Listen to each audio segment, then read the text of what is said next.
Hello everyone. ಇವತ್ತು ನಾನು ಬೆಲ್ಲದ ಶಾವಿಗೆ ಪಾಯಸ ರೆಸಿಪಿನ ಶೇರ್ ಮಾಡ್ತಾಯಿದ್ದೀನಿ. ಬನ್ನಿ ನೋಡೋಣ ಹೇಗೆ ಮಾಡೋದು ಅಂತ. ಒಂದು ಪಾತ್ರೆಗೆ ನಾನು ಅರ್ಧ ಲೀಟರ್ ಹಾಲನ್ನ ಕಾಯಕ್ಕೆ ಇಡ್ತಾಯಿದ್ದೀನಿ. ಜಾಸ್ತಿ ನೀರು ಹಾಕಲ್ಲ, ಇದಕ್ಕೆ ಒಂದು ಅರ್ಧ ಲೋಟ ನೀರು ಹಾಕೋತೀನಿ ಅಷ್ಟೇ, ತೆಳ್ಳಗಾದರೆ ಟೇಸ್ಟ್ ಚೆನ್ನಾಗಿರಲ್ಲ ಅಂತ. ಈಗ ಒಂದು ಪ್ಯಾನ್ಗೆ ಒಂದು ಸ್ಪೂನ್ ತುಪ್ಪ ಹಾಕ್ಕೊಂಡು 1 ಕಪ್ ಶಾವಿಗೆನ ನಾನು ಹಾಕ್ಕೊಂಡು ಹುರ್ಕೊತಾ ಇದ್ದೀನಿ. ಇದನ್ನು ಸಣ್ಣ ಉರಿಲೇ ಇಟ್ಕೊಂಡ್ರೆ ಗೋಲ್ಡನ್ ಲೈಟ್ ಬ್ರೌನ್ ಆಗೋ ತನಕ ಚೆನ್ನಾಗಿ ಹುರ್ಕೊಂಡ್ರೆ ಟೇಸ್ಟ್ ಚೆನ್ನಾಗಿ ಬರುತ್ತೆ. ಇಲ್ಲಾಂದರೆ ವೈಟ್ ಹಾಗೆ ಇದ್ದರೆ ಅಷ್ಟು ಚೆನ್ನಾಗಿರಲ್ಲ. ಸೊ ಇದನ್ನು ನಾವು ಸಣ್ಣ ಉರಿಲೇ ಹುರ್ಕೋಬೇಕು. ಹಾಲನ್ನು ಆ ಕಡೆ ಕಾಯಕ್ಕೆ ಇಟ್ಕೊಂಡಿರ್ತೀನಿ.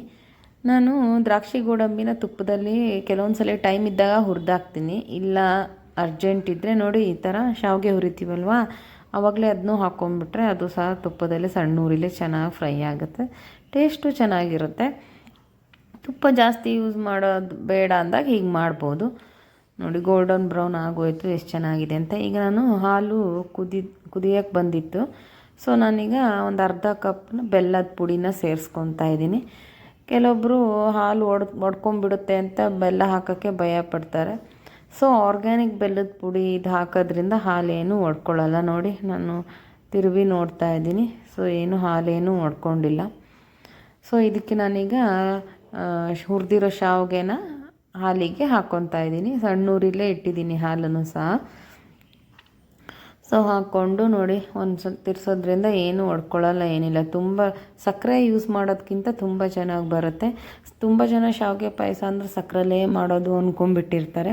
ಸೊ ಬೆಲ್ಲದಿಂದ ಒಂದ್ಸಲ ಮಾಡಿ ನೋಡಿ, ಸಕ್ಕ ಟೇಸ್ಟಿಯಾಗಿರುತ್ತೆ. ಆವಾಗ ಸಕ್ಕರೆದೇ ಇನ್ನೂ ಇಷ್ಟ ಆಗಲ್ಲ, ಬೆಲ್ಲನೇ ಅಡಿಕ್ಟ್ ಆಗಿಬಿಡ್ತೀವಿ ನಾವು, ಅಷ್ಟು ಚೆನ್ನಾಗಿರುತ್ತೆ. ನಾನು ಈಗ ಒಂದೆರಡು ಏಲಕ್ಕಿನ ಜಜ್ಜಿ ಹಾಕ್ಕೊಂಡಿದ್ದೀನಿ. ಈಗ ನೋಡಿ ಒಂದು ಕುದಿ ಬರೋ ತನಕ ಇದನ್ನು ಚೆನ್ನಾಗಿ ಗಂಟಿಲ್ದಂಗೆ ತಿರುವಿ ಒಂದು ಕುದಿ ಬರೋ ತನಕ ಬಿಟ್ಕೊಂಡ್ರೆ ಸಾಕು. ನಾನು ತುಪ್ಪ ತುಂಬ ಕಡಿಮೆ ಹಾಕಿದೆ, 1 ಸ್ಪೂನ್ ಹಾಕ್ಕೊಂಡಿದ್ದೆ ಅಷ್ಟೇ ಅಲ್ವಾ.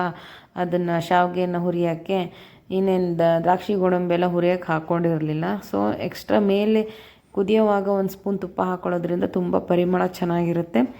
ಆಮೇಲೆ ಚೆನ್ನಾಗಿ ಟೇಸ್ಟು ಸಹ ಪಾಯಸ ತುಂಬ ಚೆನ್ನಾಗಿ ಬರುತ್ತೆ. ನಾನು ಜಾಸ್ತಿ ಯಾವಾಗಲೂ ಲಾಸ್ಟಿಗೆ ತುಪ್ಪ ಹಾಕೋತೀನಿ. ನೋಡಿ ಈ ಥರ ಒಂದು ಕುದಿ ಬರೋ ತನಕ ಸಣ್ಣ ಉರಿಲೇ ಅದನ್ನು ಬೇಯಿಸ್ಕೊಂಡ್ರೆ ಆಯಿತು. ಈಗ ಅದನ್ನು ಕ್ಲೋಸ್ ಮಾಡಿ